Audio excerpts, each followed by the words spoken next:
રામદેવ પીર જય અલગધણી।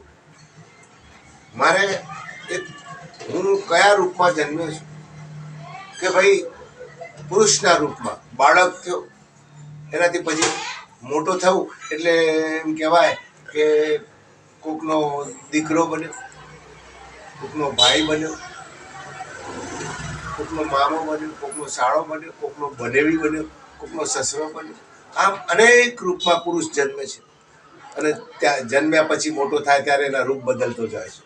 પણ પુરુષના રૂપમાં જન્મ્યા પછી પુરુષે કેવું જીવન જીવવું એ મહત્વનું છે। પુરુષે હંમેશા સારા આચરણમાં રહેવું જોઈએ, સારા કાર્યો કરવા જોઈએ અને સારા એમ કહેવાય કે જગતમાં મા બાપનું નામ રોશન કરવું જોઈએ અને પોતાનું કલ્યાણ કરી શકે એવું જીવન જીવવું જોઈએ। એ જ પ્રમાણે નારીએ પણ જ્યારે નારી જન્મે ને ત્યારે દીકરી અને પછી બાળકી જન્મે, એમાં દીકરી થાય, દીકરીમાંથી મોટી થાય એટલે બેન થાય, મોટી થાય એટલે પરણાવો એટલે શું થાય, આવી રીતે અનેક રૂપો એના કહેવામાં આવે છે।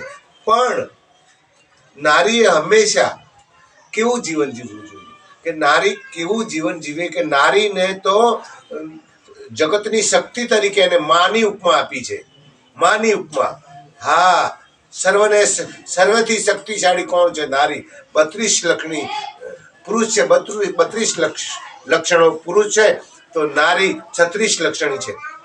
એટલે વિચાર કરો તો નારી જગતની જનની છે, જગત જનની કહેવામાં આવે છે। તો એને કેવું જીવન જીવવું જોઈએ, કેવી રીતે રહેવું જોઈએ, એને જન્મ્યા પછી મોટી થાય ત્યારે એને કેવા વસ્ત્રો પહેરવા જોઈએ, કેવી રીતે સંસારમાં વર્તવું જોઈએ, કોના સાથે કેવા સંબંધો રાખવા જોઈએ, મા બાપની ઇજ્જત રહે, પરિવારની ઇજ્જત રહે, કુટુંબની ઇજ્જત રહે, એ પ્રમાણે નારીની ઉપમા મહાન આપી છે। નારી લક્ષ્મીનો અવતાર છે।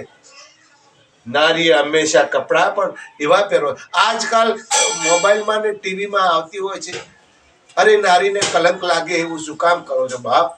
નારી તો શક્તિનો અવતાર છે। મોબાઈલોમાં નારીઓનું કેવા બીભત્સ એમ કહેવાય કે આવતું હોય છે। તમારું સાચવી રાખો, તમારું એમ કહેવાય કે તટસ્થ બનો અને સારા જીવન જીવો, સારા કપડાં પહેરો। અરે આજકાલ નારીનું મોબાઈલોમાં, ટીવીમાં અરે ના થવું જોઈએ, પાપનો અધિકારી છે। હા, નારી કઈ પાપ? અરે નારી તો જગત જનની છે। આવું જીવન જીવવાનું। જય અલગધણી, જય રામદેવ।